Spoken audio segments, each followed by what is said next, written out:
O'Reilly. You need parts? O'Reilly Auto Parts has parts. Need them fast? We've got fast. No matter what you need, we have thousands of professional parts people doing their part to make sure you have it. Product availability. Just one part that makes O'Reilly stand apart. The professional parts people. O'Reilly Auto Parts.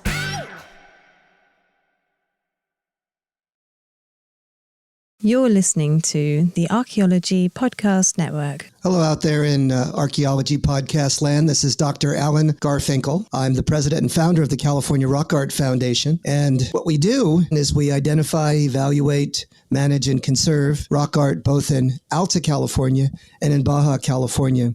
We conduct field trips, we have trainings, exercise, we do research, and in every way possible, we try to preserve, protect, and coordinate treasures of Alta and Baja California rock art, of which there are many and diverse.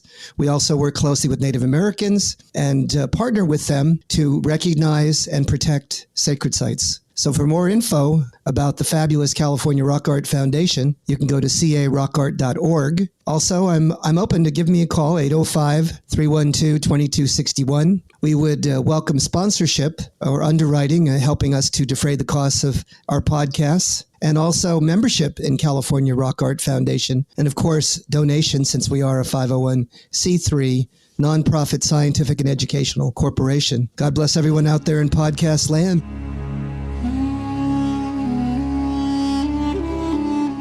You're listening to the Rock Art Podcast. Join us every week for fascinating tales of rock art, adventure, and archaeology. Find our contact info in the show notes and send us your suggestions.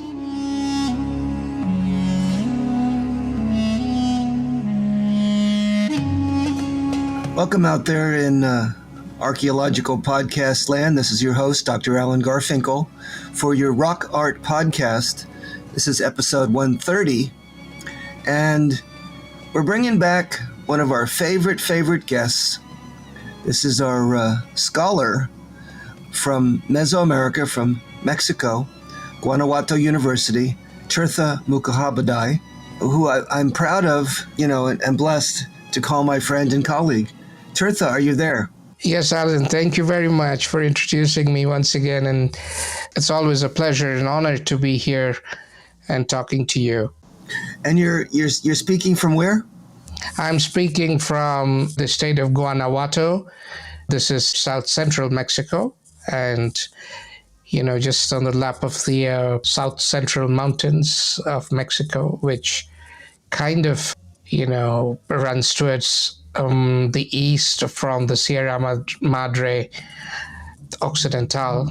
Well, for those that have never heard you, which is possible, give them a 1 or 2 minute intro to our ongoing collaboration and association and your fascination with similar subjects relating to indigenous cosmology, rock art, and cultural materials. Yes, Alan, thank you very much for asking me to talk on this relationship that has grown over the years and on the lines of common interests. I have been interested in cultural anthropology and especially rock art, as my background is, as you know, is in aesthetics, hermeneutics of art, and also cognitive behaviors in relation to artistic expressions. So that has been my background of studies. And so I became interested in rock art, especially in the COSOs, when I got an invitation for a Fulbright Senior Research Fellowship at the University of Santa Cruz. That was in 2013. And so then I got acquainted with you, and then we have grown this friendship, and we have dedicated a good deal of our time to the study of the rock arts of the COSOs, the symbolism. And while you were creating this enormous database of information on the COSO rock arts and the rock arts of the Mojave and adjacent areas in the American Southwest, I was looking at the images per se and trying to deconstruct the meaning and trying to relate that meaning to the belief systems of these peoples in the American Southwest and Mesoamerica, where I now live and work at the University of Guanajuato. So I guess today, as we had been chatting a little while ago, we would like to talk on again this symbolism of the gamekeepers, on the rock arts of the Cosos, and those affiliated tribes of the Uto-Aztecan language spectrum. Yeah, let's give our listeners a little thumbnail in the sense that many of you may be aware, talking about our listenership, that Tirtha and I just published a book, a 70,000-word book by Bergen Publications on the iconicity of the Uto-Aztecans. And I know I've spoken about that, and Tirtha has as well. But on an additional matter, another book has come out in which I have a chapter, and that book is edited by Richard or Rick Chacon, and it's on a study worldwide of what's called the Supernatural Gamekeeper. And that is actually a good terminology, even calling that same individual or an analog for it some sort of an Earth Mother or Earth Father, and even in sometimes a lunar or solar god and goddess. There's a bit of a package there in terms of symbolism and also in terms of the cognitive map of the universe that the indigenous people have. Would you agree, Tirtha? Yes, of course. What this means is that as we tend to use the metaphor of the gamekeeper, we are actually talking about a hunter-gatherer context. And the 90% of human prehistory, or if you look at the meta-historical spectrum, we have been hunter-gatherers mostly, and agricultural settlements wouldn't date from before the Middle Pleistocene or the Paleolithic, I guess. The reason that I was asked to be in that book, that Supernatural Gamekeeper book, and this has been something I've spoken about before, right, on this Rock Art podcast, is there's a unique example, which is somewhat rare, not unique alone, but extremely rare even worldwide, that there is a panel, a rock art panel, a pictograph in the Tehachapi Mountains in the homeland of the Kawayasu Indians that is called Yahuera Kanina, which means home of Yahuera. And Yahuera is a supernatural gamekeeper. And so they have an actual term in their own language for that place. But further than that, they have a very robust theology that's been ethnographically documented and even documented historically, within the last several years through the Kawayasu Language and Cultural Center, that tells us all the details surrounding this picture and how what the Kawayasu believed and what the function of the images are and what the actual nature of this particular place was in terms of the indigenous cosmology. And so even in this worldwide book, where we have people, chiming in from the Altai, from Torres Strait, from certainly Mexico and the South America, et cetera, it is quite rare for anthropologists and the native peoples themselves in some instance to share this knowledge, which of course is rather secret and rather important and rather spiritually endowed, to identify exactly how a picture on stone relates to all of these matters that we're talking about, including things like hunting magic, which I know we don't like that term, something like increased rights, or the resurrection and transmogrification of the spirit animals, Yes. allowing them to be rebirthed and transformed and enter back into the terrestrial world, and also that this deity needs to be connected with spiritually, and the animals must be hunted in a very reverent way, in a sacrificial way. And when they are hunted, one must also provide the reference and the cognition that they would have to be thankful to this particular god or goddess, and also perform certain key ceremonies so that they could be allowed to hunt again. And if that wasn't the case, then in the future, hunting would be difficult to impossible, and they would be unable to acquire the needed nourishment for their people. Am I somehow explaining all that? Yes, of course. I mean, this is crucial to our contemporary studies of the sacred symbolism of these cultures. Part of the reticence, the unwillingness to talk about any sacred symbol or icon, lies in the fact that the discourse of the sacred, or the semiotics of the sacred that these cultures possess or continue to nurture and respect and practice in some ways or the other, would be invaded by foreign or external methods of interpretation, even ethnography or ethnology.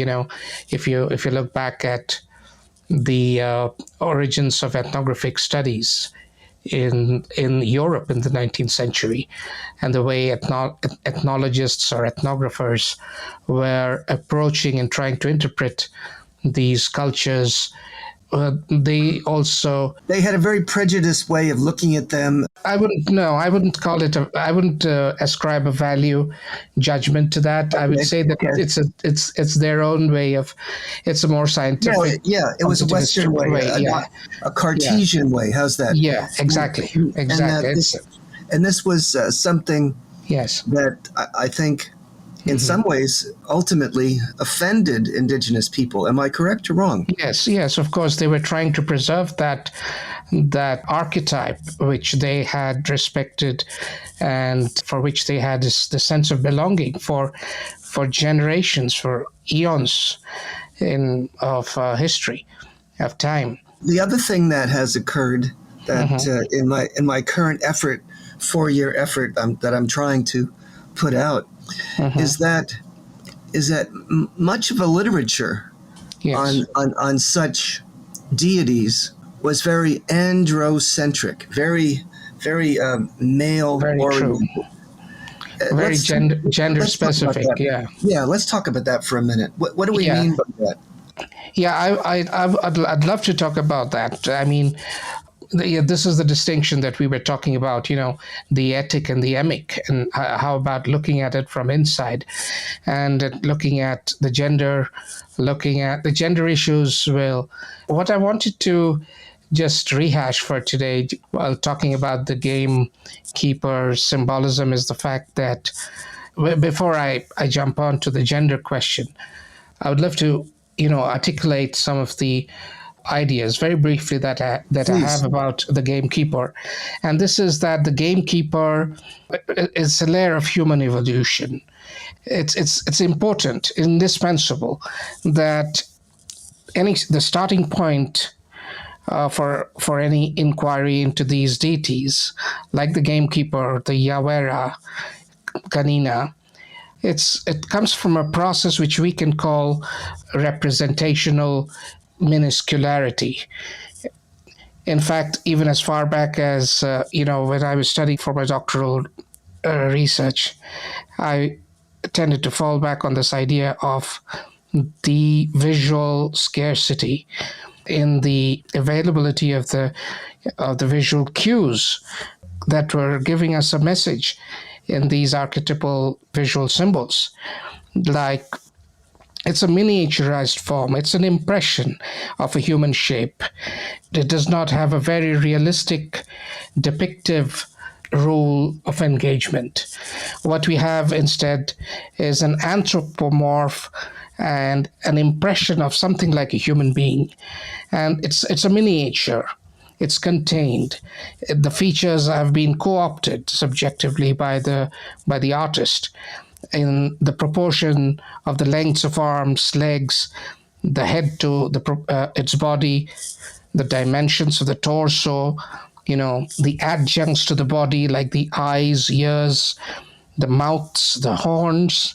Sometimes they have antennas.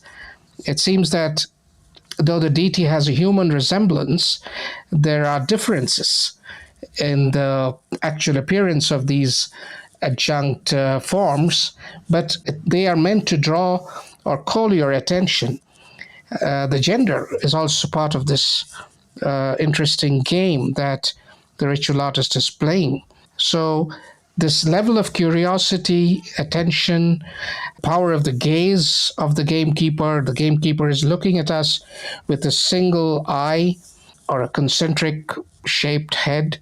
It has a miniaturized body, and it also looks like this gamekeeper looks like a shepherd or like a pastor, a Yes. keeper Yes. of animals.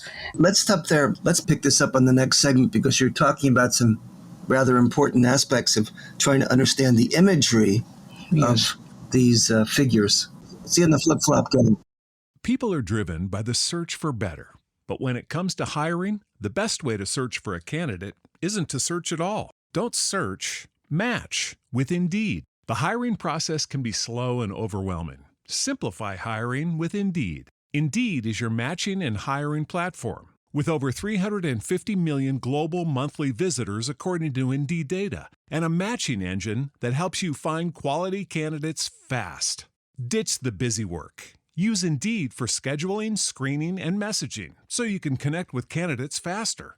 Join more than 3.5 million businesses worldwide that use Indeed to hire great talent fast. Listeners of this show will get a $75 sponsored job credit to get your jobs more visibility at Indeed.com/PODKATZ12. That's Indeed.com/PODKATZ12. Terms and conditions apply. When you think about businesses that are selling through the roof, like Aloe or Allbirds or Skims, sure, you think about a great product, a cool brand, and brilliant marketing. But an often overlooked secret is actually the businesses behind the business, making selling simple. For millions of businesses, that business is Shopify. Nobody does selling better than Shopify, home of the #1 checkout on the planet. And the not-so-secret secret? With Shop Pay that boosts conversions up to 50%, meaning way less carts going abandoned and way more sales going.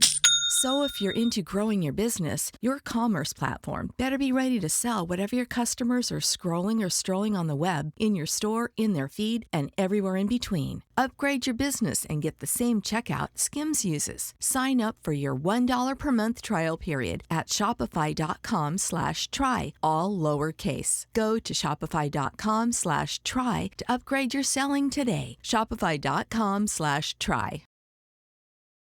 Welcome back, gang. We have Tirtha Mukhopadhyay, our doctor who teaches at the Guanajuato University.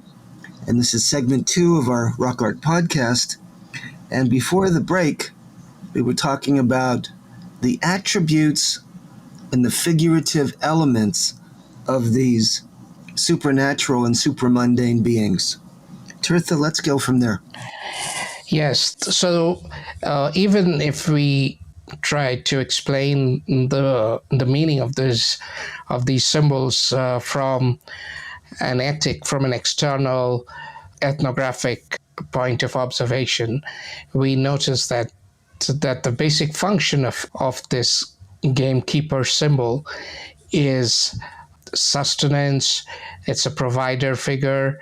It's keeping, and the animals are all playing around it, and it's all the animals. The presence of animals is so interesting. That's another aspect of these universal prototypes, because what role do the animals play in the theater of the gamekeeper? That's the question. So they emote emotionally, they connect the viewer, with the idea of security, promise, abundance, the playfulness of life. If you look at the Yawera, so they have the message is clear. It's the affect. The affect is very important in such symbols, and this question of affect that this god-like figure, this what the indigenous groups call the bonga, the Aztecs call them their deities, the gods and goddesses of the Aztecs. Teotl, the word that signifies or refers to deities, all these godlike figures, because there is an emotional question involved here, but that they are protecting you, they are our protectors. The gender question is very important because in nature, gender is a cultural construct, but gender roles are also biologically intertwined or entangled with questions of, physiological bodily functions and behavior. Although those roles, those predetermined biological roles are changing with the interventions of modern science. Traditionally, the kind of affect that's represented in these images would always assure the viewer, would assure the participant of that culture, who is an emic participant, like looking at the culture from inside and believing in the real presence of such impressions, such psychological moments. The affect, the connecting affect would be very important for them. So a female figure who takes care of her children, if we extend that metaphor to believe in the motherly aspect of the relationship, the Mother Earth symbol, for example, and it's also a power wielding entity, someone who has control over your life and who is protecting you. And this message is very important. And I think the success of the archetypal rock art lies in the ability to communicate that message for us. And it is this message that actually fascinates us even to this day when we stand in front of, like the Koso animal masters. And the gender question, like a protecting father or a protecting mother, god or goddess, there is gender ambiguity in certain instances. And these questions are also very closely connected, I believe, to the nature of the dream. Yes, absolutely. One thing that you just mentioned about gender ambiguity, I know from the Aztec, the Nahua cultures, that gender ambiguity was embraced, and that in much of the way they thought about things was this, oppositional forces or the plus and minus that were available simultaneously. It wasn't seen as difficult to embrace a dichotomous example of both a male and female figure in one. Yes. When the Kawayasu talked about this Yahwera figure, this supernatural guardian, the ethnographers and the people, the Kawayasu themselves, say that the women recognized and saw this figure as a man, and the men recognized and saw this figure as a woman. Wow. And that this was, they would enter into this connection, I believe in times, in a dream.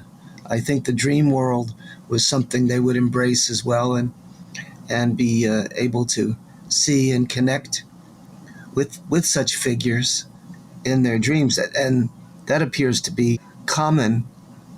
Certainly the dream time worldwide seems to be the envelope, the conduit, the portal to the world of the supernatural, isn't it?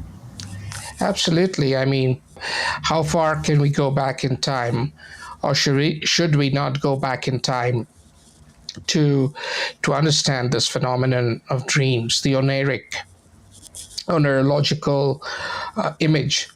Because especially the rock arts, and even if you consider the representation of the deities, polytheomorphic religious deities, the gods and goddesses with 10 arms, 100 arms, sometimes of ambiguous gender, as in the Buddhist representations of the bodhisattvas, those spiritual beings who have been coming for the edification of people in different periods of time. They have ambiguous gender, for example, but they are part of a dream continuum, and the physically, visually, the image resembles the experience of that image is very similar to the experience of a human being whom you might have known in real life, but as you would see him or her in a dream. When we have dreams of our parents, of those who have departed, those who have, or maybe even our grandparents, our great grandparents, I mean, they might come back to us in a dream. Let's pick this up on the next segment. See you in the flip-flop game. People are driven by the search for better. But when it comes to hiring, the best way to search for a candidate isn't to search at all. Don't search, match with Indeed. The hiring process can be slow and overwhelming. Simplify hiring with Indeed. Indeed is your matching and hiring platform. With over 350 million global monthly visitors according to Indeed data, and a matching engine that helps you find quality candidates fast.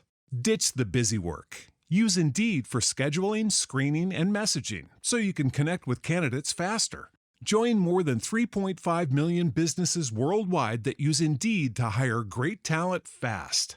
Listeners of this show will get a $75 sponsored job credit to get your jobs more visibility at Indeed.com/PODKATZ12. That's Indeed.com/PODKATZ12. Terms and conditions apply. O'Reilly. You need parts? O'Reilly Auto Parts has parts. Need them fast? We've got fast. No matter what you need, we have thousands of professional parts people doing their part to make sure you have it. Product availability. Just one part that makes O'Reilly stand apart. The professional parts people. O'Reilly Auto Parts.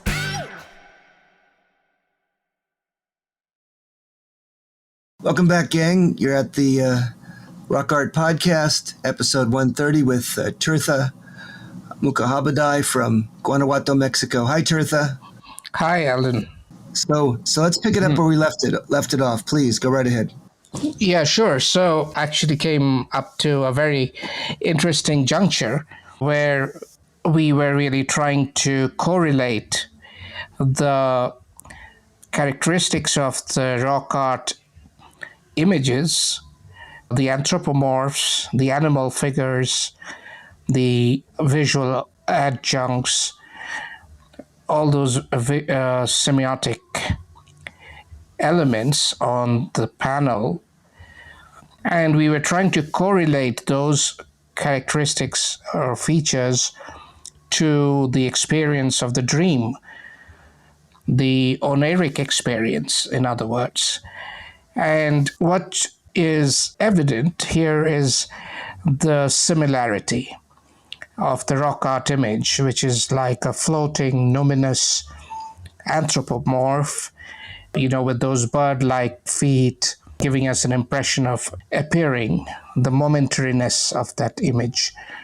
And you're exactly right about all that in terms of some of the analogs that we've seen, even with Mesoamerica. When you look at Coatlicue, yes, which is the skirt snake figure, yes, one of the key goddesses, her legs have the talons of a bird, There's feathers at her legs.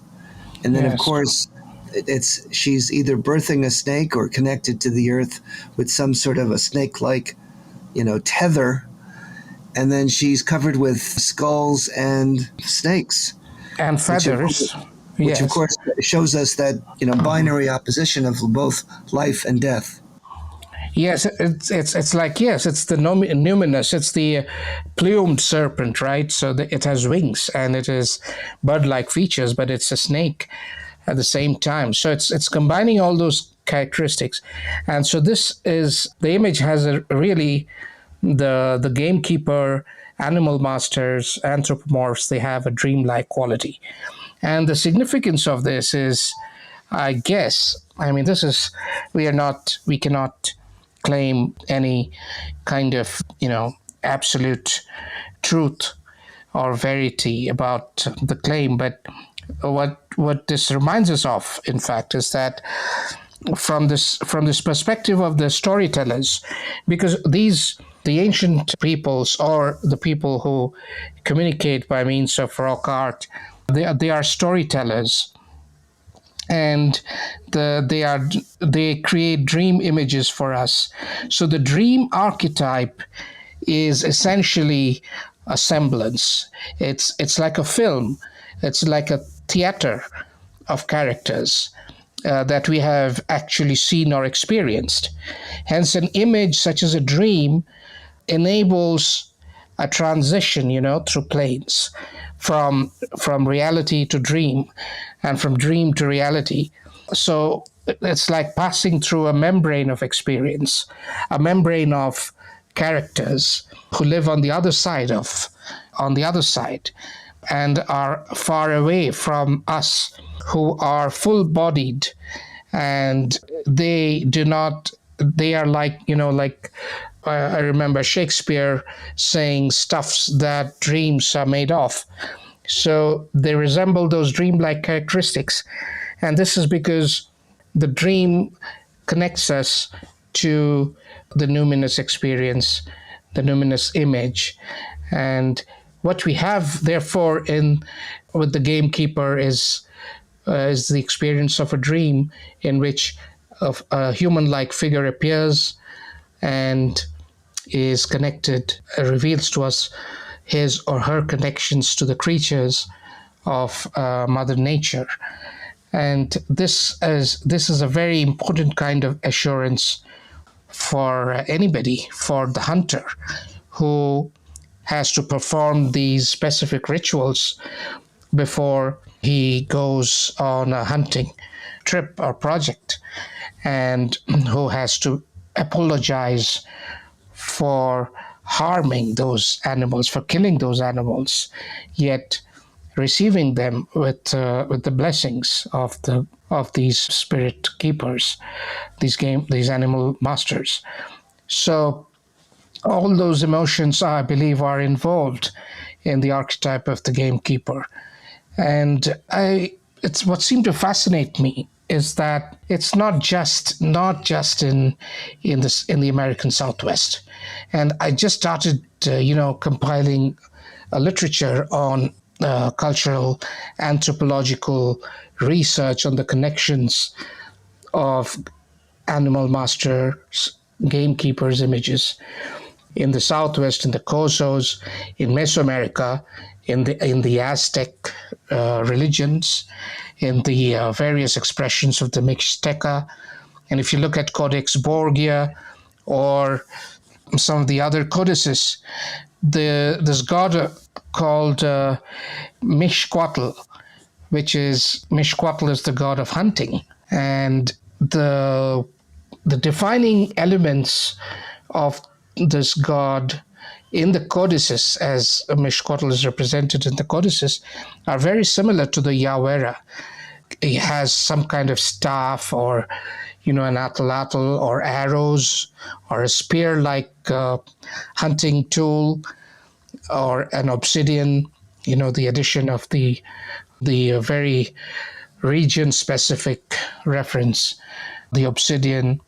Then there is this. He wears an animal skin, much like the textiles, which with patterns on it, which resembles the textile patterns on the Southwest anthropological cultural identity groups. So the Mixcoatl is a brother of Tezcatlipoca, is also a brother of Quetzalcoatl. They are three brothers. And so this entire myth, the story of the hunter god, of the god of hunting, is very much intrinsic to the Aztecs. It is very much intrinsic to the Asian religions. And, even as they are practiced today, the Chinese pantheon, the Indian religious pantheons will have these gods and goddesses which bear hunting tools and arms, and they kill animals, or they ride on the animals, and they can change shapes. The changing of shapes is a very important dream quality that these images have. Yeah, there's a lot here to sort of reflect upon and get insights and wisdom regarding these particular figures. One of the problems I'm dealing with in this upcoming book of mine is this class of figures, this decorated animal-human figures, which are, very similar to Yahuara. Yahuara and the Kawasu ethnography was a key for me to understand these decorated animal-human figures that are ubiquitous in the Cosos. There's, I don't know, let's say 700 to 1,000 of them there. And we can date them. We can actually date them because we can date them in a variety of ways, and they're very, very ancient.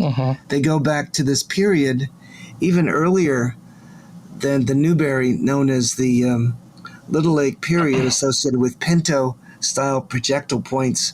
And that is in the range of, what would I call it, maybe 5, 6, 7, or 8,000 years old.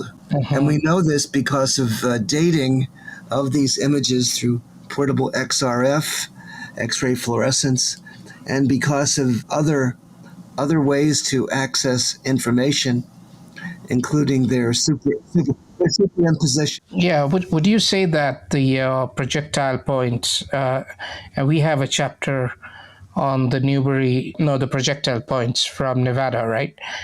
And would you say that these hunting tools, the hunting tools themselves, again, they resemble some kind of, some numinous or deific. Right, exactly. Yeah. Something that stuck in my craw for the longest time, and I could not understand it. I said, here are these figures that appear to be supramundane, figures that are deities, and a large number of them are obviously women. They have, the gendered elements of anatomically women. Why, if they're women and they're these supramundane figures, would they be associated with male hunting equipment? And it just was such a paradox for me. But when you pierce the veil and study the information, ethnographic information across the globe, and then especially looking at the American Southwest and high cultures of Mexico, they show female figures anatomically with these weapons of war and weapons of fighting, because they are perceived in part as sort of weapons that are of creation. When when the men brought in and slayed a game animal, it was like they were birthing or bringing in, the nourishment to create life. And so it was a life creation metaphor as well as a death dealing weapon. Does that make any sense? Yes, exactly. And that's possible in a dreamlike state.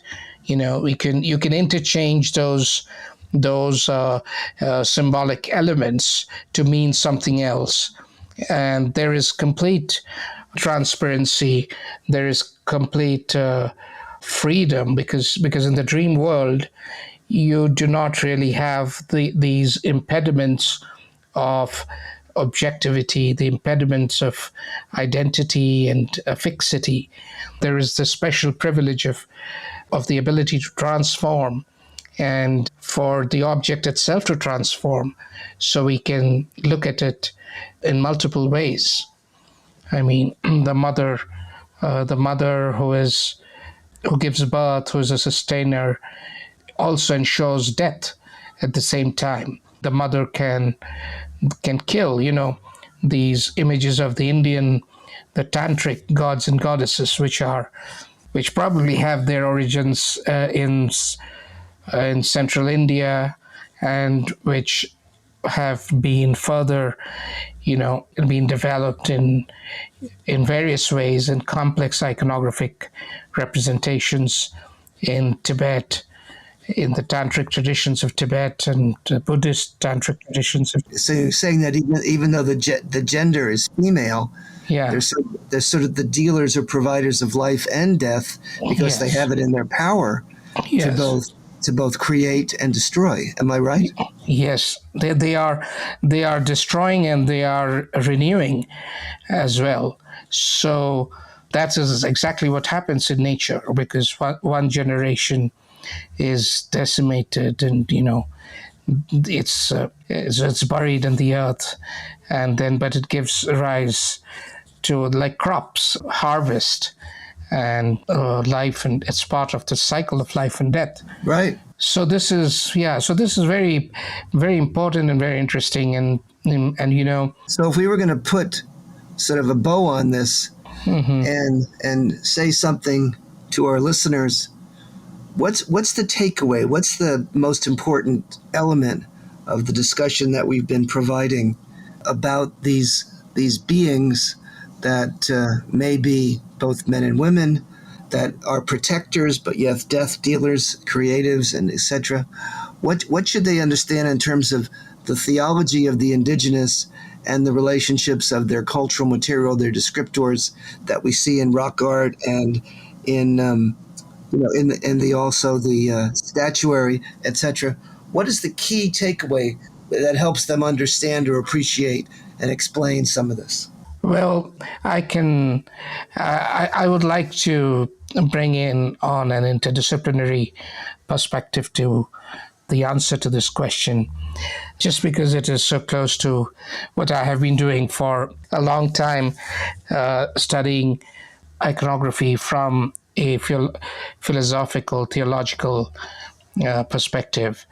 And I think one of the takeaways, I mean, even if you are considering this question from a positivist view, and it retains its value, its universal character, and it is this, that there is ultimately a very subjective, personal experience in any event involving your encounter with a supernatural gamekeeper.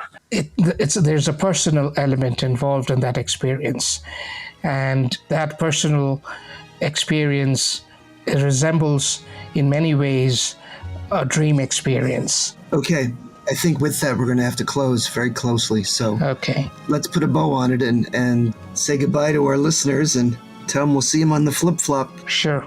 Thank you. Bye-bye. Thank you. Well, thank you.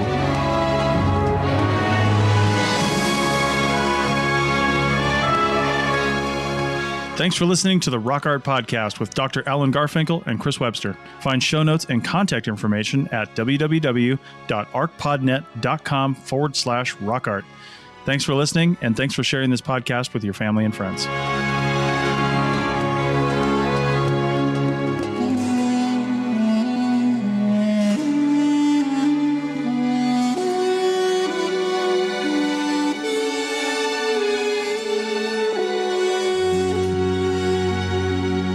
This episode was produced by Chris Webster from his RV traveling the United States, Tristan Boyle in Scotland, DigTech LLC, Cultural Media, and the Archaeology Podcast Network, and was edited by Rachel Roden. This has been a presentation of the Archaeology Podcast Network. Visit us on the web for show notes and other podcasts at www.archpodnet.com. Contact us at chris@archaeologypodcastnetwork.com.